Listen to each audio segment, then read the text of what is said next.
Hi guys, welcome back to Let's Chat Expedition Africa. Well, today I've got an awesome girl in front of me. Hi Tatum, how are you? Hi, Hans. I'm great, thanks. It's awesome to be chatting to you today. Oh, thank you for your time. Are you coping with the homeschooling? Whew, that certainly has its challenges. I'm not going to lie. I'm trying to pass grade 1 currently. Okay. And after this whole experience, would you become a school teacher? Are you mad? I have the greatest respect for them, though. Of course, the same this side. No way. Tatum, I also believe it was your birthday yesterday, the day before, so happy birthday. You. At this stage of the game, I'm just sort of ignoring them, you know. Of course. 21st to happen quite regularly. That's how I call it. Oh, so friends at home, those are listening today. For people who's not been with us with Venture Racing, basically forever, you might not know Tatum. Tatum, but I'm going to introduce you now to Tatum. She, I call it in her era, she was most probably the best adventure racer, the top one in South Africa, and most probably one of the top racers in the world. She's got so many years of experience. Tatum, I think we mentioned you started in which year you started racing? 2003, Hides. Long time ago. Wow, guys, 2003. And Tatum is going to share with us now her amazing stories. I think we both agree that with so many years of racing, Tatum, it becomes like a blur. Completely. You know, there's things you remember and you need to really go and sit down. And sometimes I can only remember by looking back at the photos and the videos. Yeah. And refresh my exactly the same. Huh? Maybe it's because of the baby ages, you know, we had, and then we like fuzzy brain. But guys, Tatum, why don't you tell our friends at home, where did this whole love for adventure started and how did it roll into like just a life of adventure race? Okay, so basically at the time I was in the States. Straight after school I became a river guide, so that was actually my passion, the great outdoors. Then I decided to go and travel, so off went traveling the world, and in the States while snowboarding and having a jaw, decided to spend a summer there and do a raft course and to become a raft guide. And on one of the raft trips I met the one and only Rebecca Rush, which back then she is still a huge name, but back then she was even a greater name in the world of adventure racing. And we sat around one evening and she told me all about it. And I was like, what is it? I've never heard of it. You know, it was brand new. She told me everything. I finished the course. I got hold of my mom. Mom, is there such a thing in South Africa? You have to find out for me now. She said, yes. Someone by the name of Eugene Nell and Mike Baker and a couple of Zirk Buerta, you know, that whole era, they've started doing races. So cool, I'm going to book my ticket home. Literally. Made up my mind, and within 3 months, I was home, and I'd met Ian Don One-Chop in France, actually, while traveling. Wow. I called him, I said, a teammate, you need to take me around this course, and I'd never been on a mountain bike, and that was the beginning. Wow. So cool. And how far was your first race? Which one was that? Can you remember? It was one of Eugene's Quantum Adventures, 65K sport. But I mean, I remember riding up the hill and I couldn't even ride up a hill. I mean, Ian had to literally, from the start, tow me up this hill. I didn't know how gears worked. I mean, it was actually such a joke. And then that's how we all start, hey? That's how we all start. Yeah. I loved it. I loved it. It was the best thing I'd ever done. And upon finishing, I met Evan Price, who is one of my dearest and greatest friends. And that literally was the start of my adventure racing life. Mm-hmm. He invited me to join Tension Structures team. And anyway, so it goes on. You can ask me what you want to ask me. It's in that era kind of when I've met you and seen you for the first time, and we were also racing, but you were in Cape Town, and we were more into Gauteng, you know, so it's not that we've seen each other at all the races, but, you know, our paths start crossing, and I know of you, and it's like also like, you know, you're my hero. Hi. Oh, that girl is such a tough cookie, man. I can remember Stefan clearly telling me a few times, toughen up, Heidi, look at that chick. And I'm like, okay. Oh, jeez, you must be joking. We would often race neck and neck. But Heidi, it's not now time for the lipstick, you know.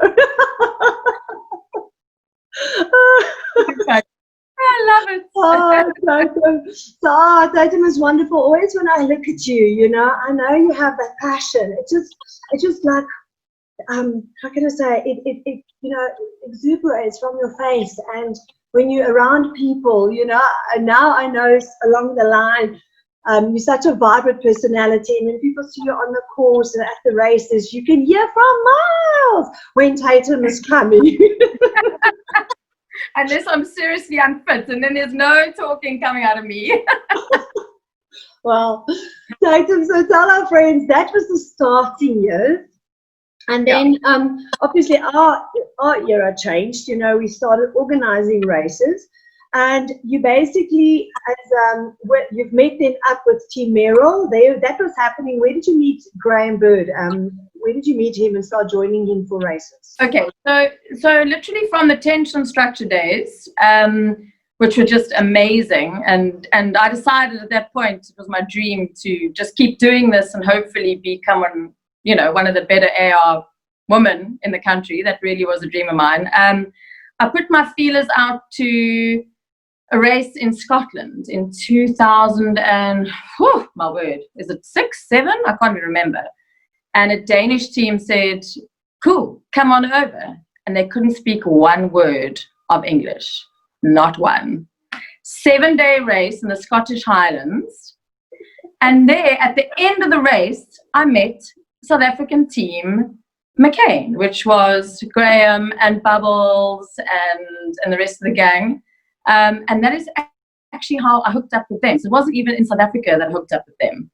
Wow. I met them in Scotland, and then Tweet said, hey, are you keen? I'm trying to form a squad. Are you keen to join us? Be McCain. I was like, yes, that'll be awesome. This is it. You know, this is part of my path, my journey. And then, as you know, one thing led to another, and the McCain team became the Merrill team. And, well, those were the glory days. It's a magnificent, wonderful days. I mean, you've won our 2011, Harmonis, our next one after that. Then you guys went, I can't even remember. Do you remember how many races you've done internationally? I mean, I honestly don't. But, I mean, if I think of countries, I can go New Zealand, Australia, Malaysia, Brazil, Spain. I mean, we were so lucky. I mean, honestly, to have a sponsor like Merrill that really believed in the great outdoors like we do, and that passion, and that we could do that. I promise you, it honestly, I can say it's the best era and time of my life. Yeah. You know, obviously this is a new one now, but I had the best team, best friends, best experiences, everything. Just unbelievable. Just everything that I dreamt of. Everything. And more. Oh, well, that is so wonderful if somebody had, you know, when, like you say, you have a dream and it sort of became your reality. It was there. You've done it. I mean, the hours and hours of training. You guys at podium positions, you know what I'm saying? Obviously, we all know, those who are sitting now at home, I mean, we're talking about the top teams racing in the world. And I think we just always need to bring that into perspective of how hard it is. Because you've got the personality that obviously you've overcome. And we go through such deep waters and difficult places when we race, and how to push through that. So when we get to that point as a woman racing, and it was fantastic, what do you always find in those years, if you can remember back, what did you hold on just to, or was it just every time the new experience, which was so great, but what made you come back for it the whole time? What was your addiction? Hides the addiction was, I think there's just so much. It's the all-encompassing thing of adventure racing. You know, it's those teammates that you're experiencing it with. It's what you are seeing that no one has seen before. You know, when you're really out there and you are remote and it's like that survival sort of thing kicks in. You know, it's raw and it is so real. And I think the thing which brought me back all the time, besides all those amazing experiences, was that you challenge your mind, you challenge your body. And that is actually a gift to be able to do that, really. Because I don't think many people ever in their whole life get to do that. And you start becoming addicted to it, and you do. You absolutely love it. There really are, I mean, you know, there is just so much. I think one of the biggest things for me is that it puts normal life into perspective. So the thing I miss most now is going out and absolutely stuffing myself up in every way possible to finish and just enjoy that sip of hot coffee and a bed to lie in. Oh. You know, now without doing it, it's like, I don't appreciate all the stuff. You know, like I do, but I know. I want to really appreciate it. You know, like, I don't know, you know when you're racing and you're suffering so much, or you're so cold and you're so hungry and you are just so filthy and you're just like, whatever you want to call that state you are in, and that last day or the night, especially the night before, you only dream, like you say, of that tea or coffee or that bed, a warm bath. I mean, it's amplified. It's like all your senses and everything is like on steroids. The simple pleasures, you know, it simplifies everything. Yeah. And the other thing, I mean, I haven't really spoken about this for so long, but as I'm speaking, all these memories and things are coming up. But it's, if anything, it's about living in the moment. And I miss that. I just want to live in the now. And when you're out there and you're pushing yourself mentally, physically, and you're just with those teammates, you are living in that moment. I don't think of anything else. And that is amazing. Especially now when we have phones and craziness. Like, I just want to live like that. I just want to live simply. In the great outdoors. And it is like you say, you go into that bubble. And I've spoken now with some of our other friends, and there's some words that come out, and like the word of you just reset, and you go in that bubble for that week, and when you come out, you know, like you say, everything is in perspective, and I think the addiction for that is there. You know, like you normally, I don't know if you find the same, that after a race, the next week or two, that you go through maybe a little bit of I always find like an emotional dip. Completely, yeah. And the blues. Yes, you go in a big low because you were so on adrenaline and emotion, and like you say, in that bubble, and then you need to get up through it, and the best way to get through it again is to say, okay, when are we racing again? Exactly. And then becomes your way of life. Becomes your way, isn't it? And that's how you live. Yes. And that is exactly what I think all of us adventure racers do. It becomes our way of life, and we're constantly looking for the next challenge, the next adventure. And even when things change, like I'm not racing competitively and I only do one a year, if that, and have chosen other things in my life, I'm constantly looking for the next little challenge, next adventure, next mission. You know, it's just who we are. It speaks to us. It's awesome. Oh, so friends, you can see Tatum's got this spark. We all love Tatum. And no time. You are like speaking about it again. It's just completely, it's like overwhelming. So much. I've suppressed it. No, you I became a mother and I suppressed all these things. Well, I'm glad I'm so glad if I can get it out of you, you know. We haven't heard your voice for such a long time. And Tatum, obviously, like I said, it's so many years, it's so many memories.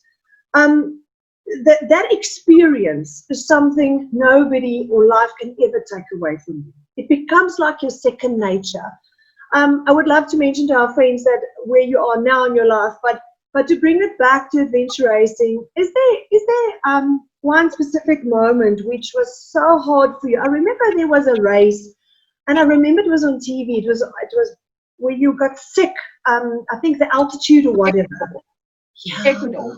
Yes. I remember it was great as capturing, of your team, and you had great publicity there. What happened there? Can you remember?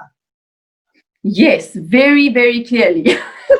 So we were in Ecuador, and it was completely altitude sickness, and we were at high altitude for quite a long time without having been brought down, and obviously coming from where we come from, to go there and race flat out up there. Every team took strain. Every single team took strain. And we were right there in the front. And I just remember I've experienced a little bit of altitude sickness before, but like minor stuff. Yeah. But this was a completely different feeling. I mean, I couldn't even like really move. One step, next step, gasping. It was terrible. All of us were struggling. I think Smelly and myself probably the most. And then we started the coughing, and like big hard bits of coughing, like just uncontrollable coughing. And then we were coughing up little bits of blood, like almost like pink, frothy, sorry to be so graphic, stuff, which wasn't great. And then something's not lekker. Yeah. And at a transition, I started getting, I couldn't lie down. It was if I had fluid on the lungs, which eventually I did end up having fluid on the lungs. Yeah. And the medic said, basically, you carry on, you tickets, so you stop. Yeah. And the hardest thing is about that, the minute we went down to sea level, You're fine. I was fine.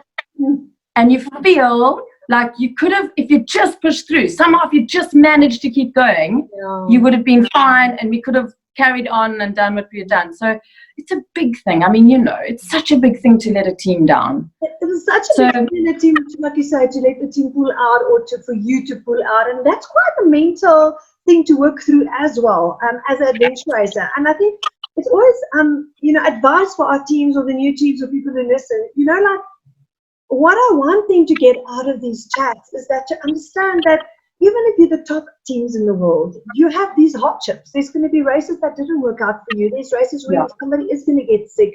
That is part of this story.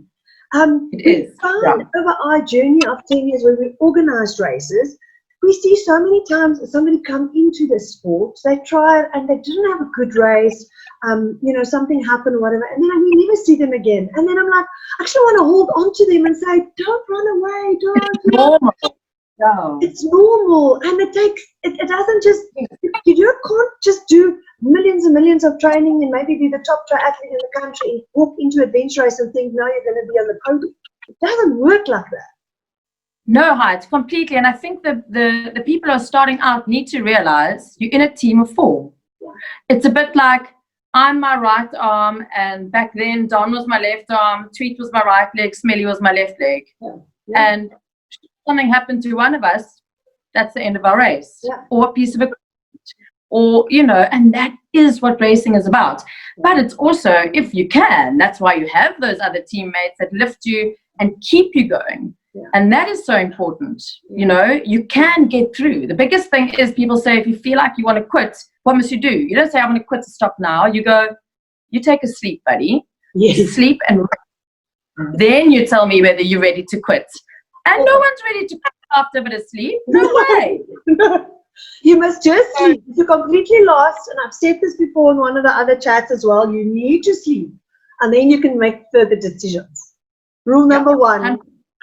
Rule number 1. Of all the others, but rule number 1. Exactly. Tatum, I'm sure we can go on forever. Any highlights? A quick highlight. Sure. It's so hard to have one in particular. I really, to be honest, I don't have one in particular. I mean, I know what's a highlight. Too many. Tell me. I know what's a highlight. You became a mommy. Well, listen, that's a whole nother story. I'm happy to share it with all those other women out there. Please do. Tell us what happened, because friends at home, all the other moms and the ladies who want to race and you need to juggle racing and having children, we all struggle with that. And And Tatum was racing, and then she was a bit off the circuit, and she got her children, and she's got 2 now. She can tell us all about them, and she's now back into a little bit of racing and other things. So Tatum, tell us how it is to be a mom. Okay, so I'll take you back to when I first fell pregnant. Yeah. It was a disaster. Emotionally, a disaster. No, I'm for real. Okay, I didn't expect that, but okay. No. I mean, I've got to be honest here and real. I was at the top of my racing career, literally, and I fell pregnant out of choice, obviously. Yeah. I wanted to. I didn't want to live with the regret of not having. So, and time was ticking. So I had to. But it was the hardest time, that first year of having my firstborn Kai. It was the hardest time for me. For so many years, I gave my head clocked into racing. That's what I wanted. That was my dream. It was my focus. And I went out to get it. My head had to shift. And doing that shift was so tough. I mean, really, it was so hard. Then to give birth to this thing that I now have to look after all the time. And meanwhile, at this point, I don't even know who I am anymore. I'm supposed to be a mother. I'm supposed to be in love with it. But actually, I still want to be doing all of that. So now I'm so confused. Now I don't know who I am. Am I a mother? Who is Tatum if she's not racing? That was a big question. And I've had to really work hard on myself as to find me without that. And I am now a mom. And I love being a mom. And I love it. I love it. I've got 2 beautiful boys, 7 and 5. They keep me on my toes. And my adventures are honestly, I try and create adventures for them. Yeah. I mean, they've been going down the Orange River since they're 2 years old. They've been riding bikes since, I don't know, the camping, the trips, everything we've done. Those are my challenges. Those are my little, The shift. Tatum, what is so beautiful about it is, and I told you before, I have to bring in your husband here. Of course.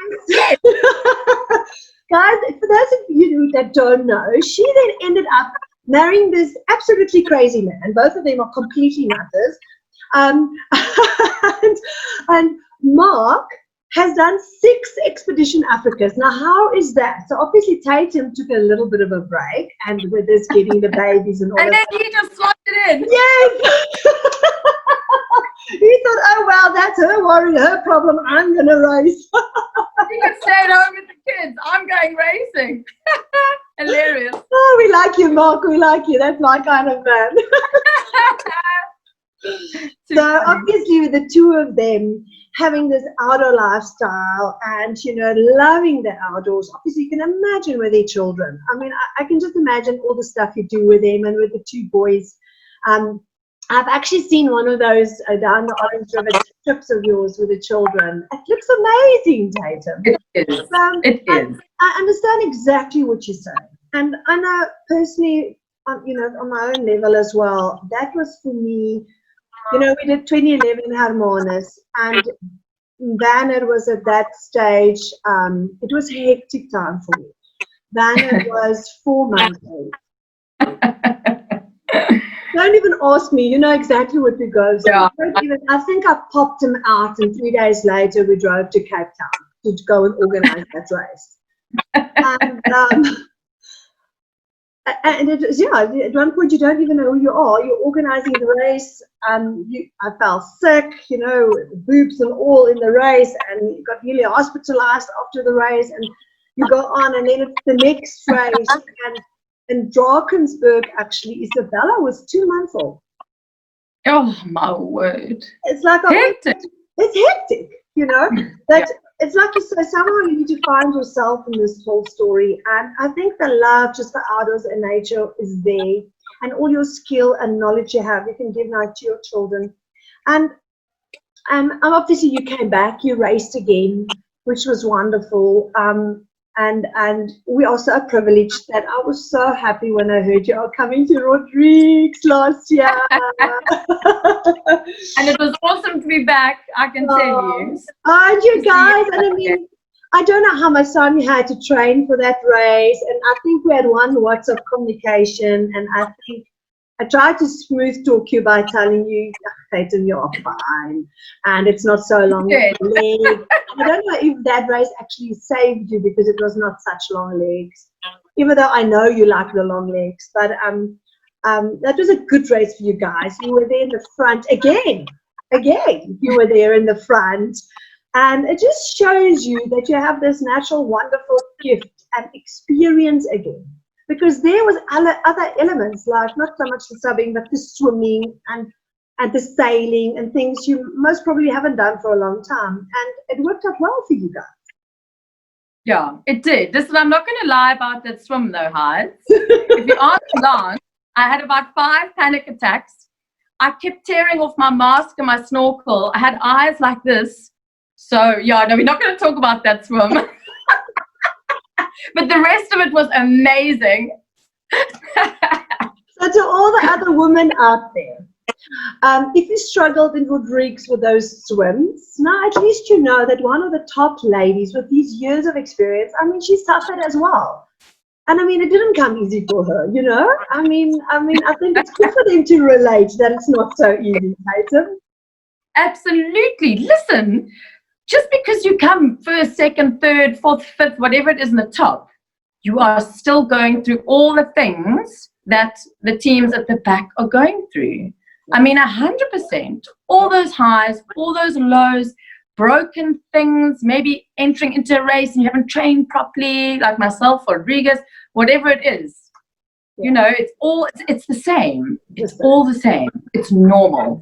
And I think there's the one difference, the pressure just. If you want a race and you want to be in the top team, the decision making, if you make a mistake, the pressure within the team and in your heart might end up sometimes in bigger conflict than the team just coming forward to enjoy it and just to finish it. And there's maybe sometimes a little more harmony. But exactly everything else is the same. Exactly. Yeah. And that is a great thing for those beginner teams to realize. It really is. Tatum, any big lows? When did you stop racing and why did you stop racing for a little bit?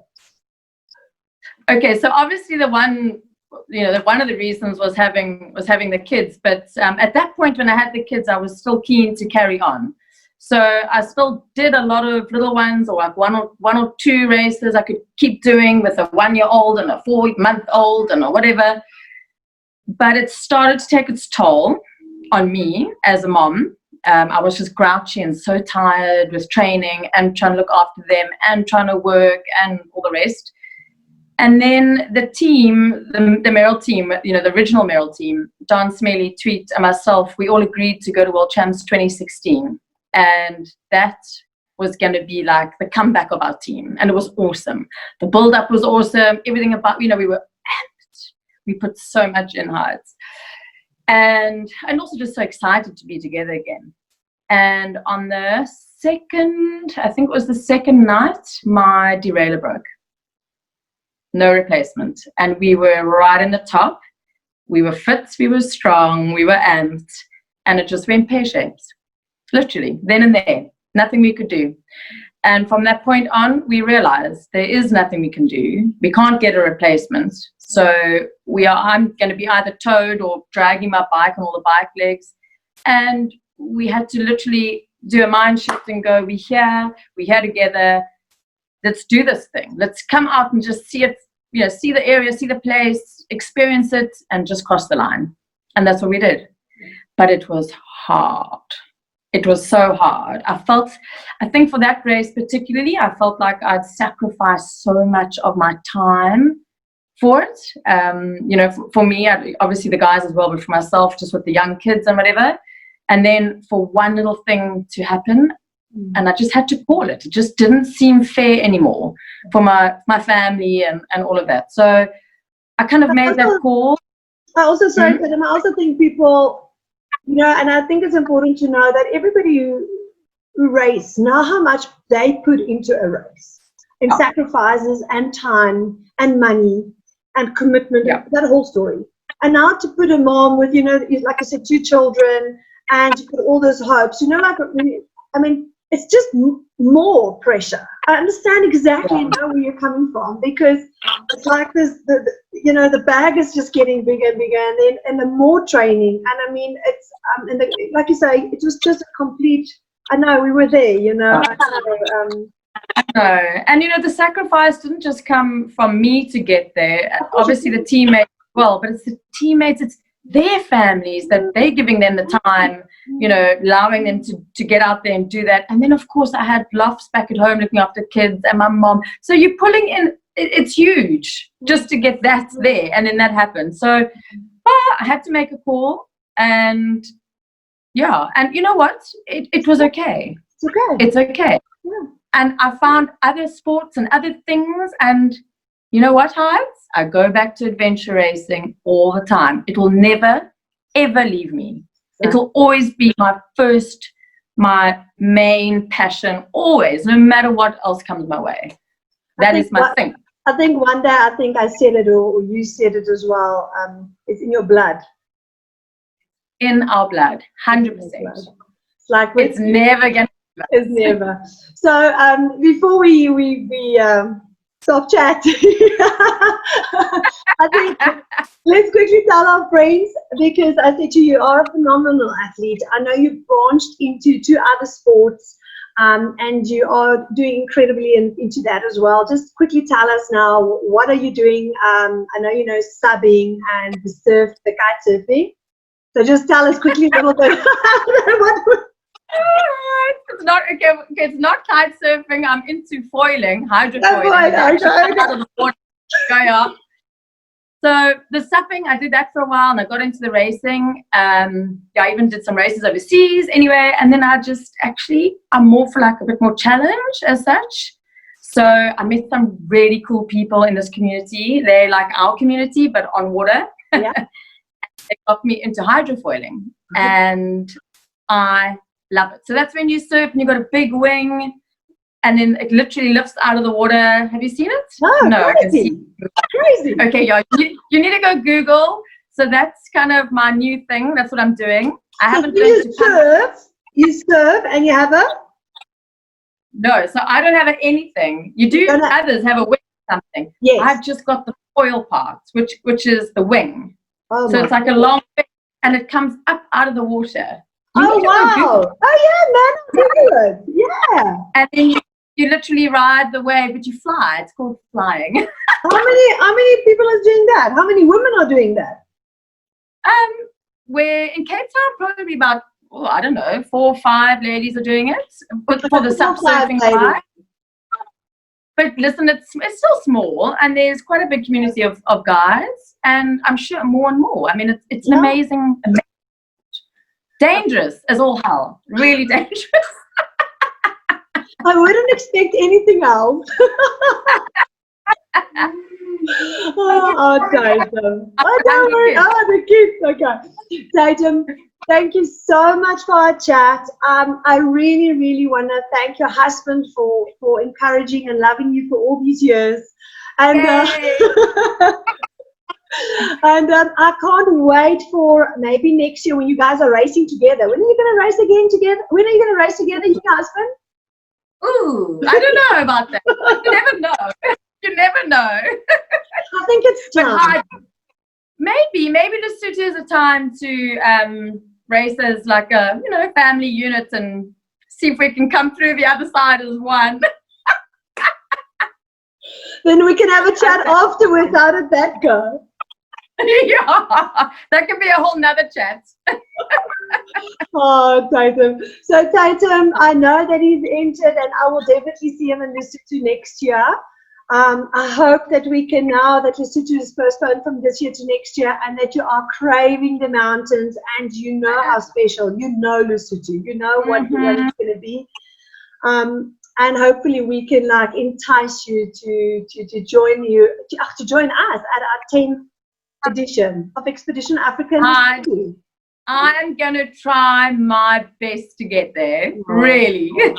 At least, even like I said, even if you come with the kids, you're just there for the party. That is also great. Listen, Hides, you know that I love a party, okay? Especially our AR party. So for me, that's even enough. Oh, thanks, Tatum. Thank you Listen, so much, Hyde. good luck with this time we all are having and trying to fit in Dude, your oh own my word. training there. And we haven't even touched base. So, friends, Tatum, quickly tell our friends at home your business. Then Tatum and Graham's organising wonderful trail running races all over South Africa, mainly Cape Town. Tatum, where can they check out more details about your business? Okay, go check it out. mountainrunner.co.za. And especially those guys overseas who want to see something really stunning. We've got a race in Hogsback, which is just incredible. The Whale Trail. There's a lot for them to come and do here. And then, of course, all our local events, our night runs and the day runs. But check it out. It's the two of us together doing something that we really love, which is cool. Awesome. So Tatum, as you can see, guys, Tatum, top adventure racer from South Africa. We're very proud of you. Businesswoman, mommy, and the biggest heart of everybody. Tatum, we love you, and thank you for everything you've done for adventure racing. Thanks for encouraging other people, and always just be positive about it. And I know that there's been, like you say, very hard times doing it. But thanks for coming back and just like keep on sharing our love for adventure racing. Absolutely. Thank you guys, it's really. And thank you for chatting and bringing all this up again, because it's really awesome. We can go on for hours. We can, I know. So that's why I need to see you at the next race and then we'll chat again, okay? Yes, exactly. Lots of love, Hyde. Big love, guys. Bye.